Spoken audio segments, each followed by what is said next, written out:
बुलेटिनच्या सुरुवातीलाच एक ब्रेकिंग समोर येते। उधमपूरच्या बसंतगड क्षेत्रात सीआरपीएफ जवानांचे ट्रक दरीत कोसळल्याने अनेक जवान जखमी झालेत। जम्मू आणि काश्मीर मधील उधमपूर जिल्ह्यातील बसंतगडमध्ये सीआरपीएफ 187 बटालियनच्या 18 जवानांना घेऊन जाणारा ट्रक कांधवा ते बसंतगड मार्गावर अनियंत्रित होऊन खोल दरीत कोसळलाय। या अपघातात 2 जवानांचा मृत्यू झालाय तर 12 जवान हे जखमी झालेत।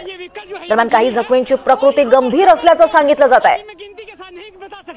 इस गाड़ी में जो जख्मी लोग हैं, अधिक माहिती घेऊयात आमच्या प्रतिनिधी राजश्री वाघमारेकडून। राजश्री, नेमकं काय घडलंय, कसं घडलंय? दीपाली, उधमपूर जिल्ह्यातल्या कंदवा बसंतगड भागामध्ये ही घटना घडली आहे। काही तासांपूर्वीची ही घटना आपण म्हणू शकतो। या बटालियन 187 बटालियनचा हा ट्रक होता पूर्ण, आणि तो रस्त्यावरून जाताना अगदी खोल खड्ड्यामध्ये तो कोसळलेला आहे। असं प्राथमिक माहितीनुसार त्या क्षणाला त्याच्या आजूबाजूला गाई म्हशी हे जात होते, त्यावेळेस त्यांना वाचवण्यासाठी गाडीने टर्न घेतला आणि त्यावेळेस ती गाडी खोल दरीमध्ये गेली असं म्हटलं जातंय।